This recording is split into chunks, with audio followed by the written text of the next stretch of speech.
സർഗോത്സവം സംഘടിപ്പിച്ചു. കേരള സർക്കാർ സാംസ്കാരിക വകുപ്പിന്റെ നേതൃത്വത്തിൽ പഴയന്നൂർ ബ്ലോക്ക് പഞ്ചായത്തിൽ സംഘടിപ്പിച്ച സർഗോത്സവ വജ്ര ജൂബിലി ഫെലോഷിപ്പിന്റെ ഉദ്ഘാടനം ബ്ലോക്ക് പഞ്ചായത്ത് പ്രസിഡന്റ്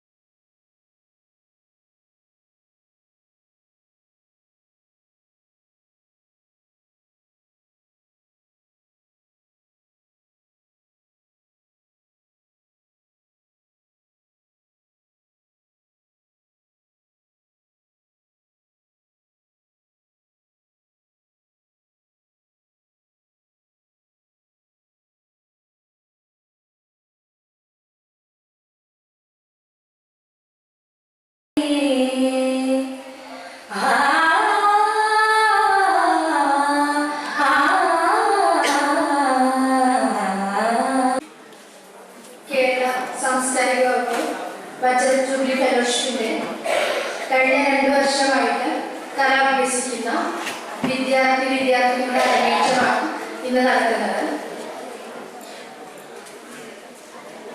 ഇതിനുവേണ്ടി നമുക്ക് എല്ലാ സാഹചര്യങ്ങളും എല്ലാ സന്ദർഭത്തിലും ഒരുക്കി തന്ന സംഘാടകർ, പ്രിയപ്പെട്ട കുട്ടികൾ, സംസ്ഥാന സർക്കാരിന്റെ സാംസ്കാരിക വകുപ്പിന്റെ നേതൃത്വത്തിലാണ് വജ്രജൂബിലി ഫെലോഷിപ്പ് നടക്കുന്നത്. കഴിഞ്ഞ 2 കൊല്ലക്കാലമായി ബ്ലോക്ക് പഞ്ചായത്തിന്റെ വിവിധ പ്രദേശങ്ങൾ, പല വായനശാലകൾ ഉൾപ്പെടെയുള്ള സ്ഥലങ്ങളിൽ ഇതിന്റെ പരിശീലനം ലഭ്യമാക്കിയുള്ള കുട്ടികളുടെ അരങ്ങേറ്റമാണ് ഇന്നിവിടെ നടന്നുകൊണ്ടിരിക്കുന്നത്. ഒരുപക്ഷെ കേരളത്തിൽ മറ്റൊരു സ്ഥലത്ത് അല്ലെങ്കിൽ ഇന്ത്യയിൽ മറ്റൊരു സംസ്ഥാനങ്ങളില്ലാത്ത തരത്തിലുള്ള ഒരു പ്രത്യേകത കൂടി ഈ വജ്രജൂബിലി ഫെലോഷിപ്പിനുണ്ട്. വളരെ എണ്ണത്തിൽ തന്നെ കുറഞ്ഞിട്ടുള്ള നമ്മളിപ്പോൾ ആദ്യം തന്നെ ഇവിടെ അരങ്ങേറിയ കൂത്താണ്. ഒരു ക്ഷേത്രത്തിനുമായി അടുത്ത ബന്ധമുള്ള കൂത്ത് എന്നുള്ള കല അഭ്യസിക്കുന്നത് വളരെ കുറച്ച് ആളുകൾ മാത്രമാണ്. സന്തോഷം നൽകുന്ന ഒരു ചടങ്ങിലാണ് നാം എന്നുള്ളത്.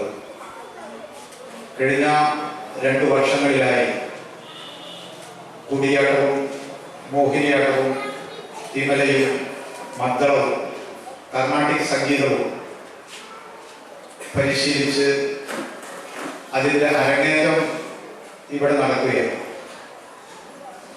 ഇങ്ങനെയൊരു സംവിധാനം രൂപപ്പെടാൻ ഇടയാക്കിയത് കേരളത്തിൻ്റെ സാംസ്കാരിക വകുപ്പും കേരളത്തിലെ ബ്ലോക്ക് പഞ്ചായത്തും സംയുക്തമായി ഇത്തരമൊരു പരിശീലന പരിപാടി സംഘടിപ്പിക്കപ്പെട്ടത് വളരെ ദീർഘവീക്ഷണത്തോടെയുള്ള ഒരു കാഴ്ചപ്പാടിൻ്റെ ഭാഗമായിട്ടാണ്. മനുഷ്യ ജീവിതവുമായി ഏറെ ബന്ധപ്പെട്ട് കിടക്കുന്ന ഒന്നാണ് കല. പഴയകാലം കല ചിലരിൽ മാത്രം വളരുന്ന ഒന്നായിരുന്നു. ചിലർക്ക് മാത്രം പഠിക്കാൻ സാധ്യമാകുന്ന ഒന്നായിരുന്നു പഴയ കാലത്ത് കല. പലപ്പോഴും സാമൂഹികമായി പിന്നിൽ നിൽക്കുന്ന, കലാബോധമുള്ള, കലയോട് വാസനയുള്ള ഒട്ടേറെ അത്തരം അസൗകര്യങ്ങൾ കൊണ്ട് കല പരിശീലിക്കാൻ കഴിയാതെ പോയിട്ടുണ്ട്. നമ്മളിപ്പോൾ ആധുനിക ലോകത്ത് വാട്സാപ്പും അതുപോലെ തന്നെ ഫേസ്ബുക്കും യൂട്യൂബും ഒക്കെ തുറന്നു നോക്കിയാൽ കാണാം 60-70 വയസ്സായ ആളുകൾ വളരെ മധുരമായി അവർ നമ്മുടെ തെരുവുകളിൽ പാട്ടുപാടുന്നത് നമുക്ക് കാണാൻ വേണ്ടി കഴിയും. നേരത്തെ ഇതുപോലെ ഒരു സംവിധാനം ഉണ്ടായിരുന്നുവെങ്കിൽ അവരെല്ലാം പ്രശസ്തരായ ഗായകന്മാരാകുമായിരുന്നു. പണ്ട് നമുക്കറിയാം, പ്രായമായവർക്ക് റെക്കോർഡ് ഡാൻസ് എന്ന ഒരു കലാപരിപാടി വേനൽക്കാലങ്ങളിൽ നമ്മുടെ ഗ്രാമീണ മേഖലയിലെ ആളുകൾക്ക് ആസ്വാദകരമായി വന്നിരുന്നു.